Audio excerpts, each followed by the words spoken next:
बिस्मिल्लाहिर्रहमानिर्रहीम। अस्सलाम वालेकुम। आपका मेज़बान आसफ़ चीमा आपकी खिदमत में हाज़िर है। एक बहुत मशहूर मक़ूला है कि बहादुर मारे जाते हैं, अक्लमंद पागल हो जाते हैं और दुनिया मुतमईन बेवकूफ़ों से बरी रहती है। पाकिस्तानी हालात के तनाज़ुर में यकीन जाने जहालत बहुत बड़ी नेमत है, क्योंकि शऊर आपको तकलीफ़ में डाल देता है। शऊर वो तकलीफ़ है जो पाकिस्तान की सारी अवाम की समझ से बालातर है। शऊर उस तकलीफ़ का नाम है जो आपको तने तनहा बर्दाश्त करना पड़ती है। शऊर उस तकलीफ़ का नाम है जो आपको अकेला कर देती है।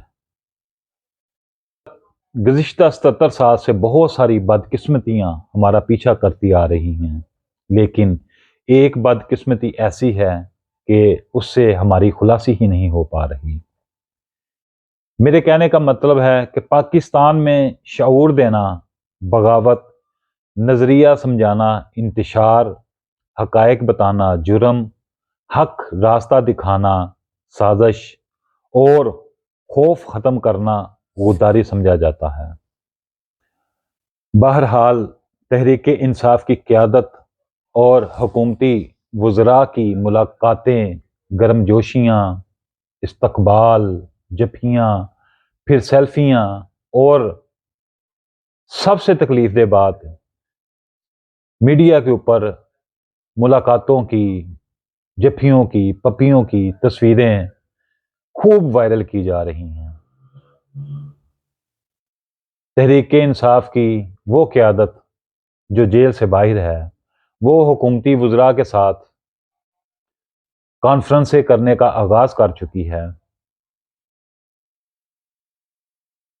इस माहौल को देखकर ऐसा लगता है कि हकीकी आज़ादी की वो जंग जो इमरान खान ने छेड़ी थी,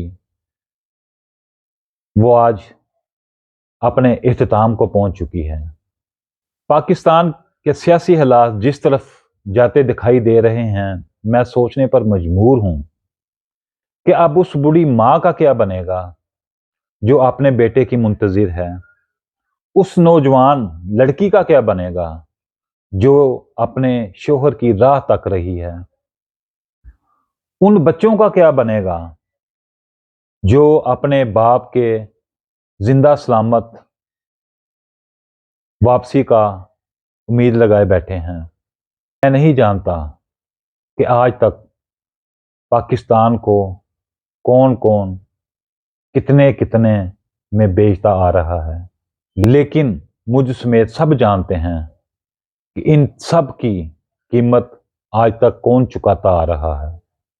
नाजरीन, 25 कारकुनों को सानहे 9 मई के अंदर 10 साल, 8 साल, 7 साल, 6 साल कैद बामुशक्कत का फैसला सुना दिया गया है।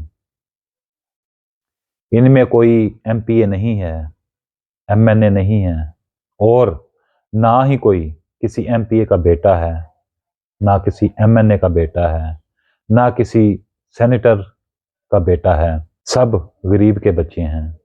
बहरहाल हमारा काम है हक और सच दिखाना, बताना और समझाना।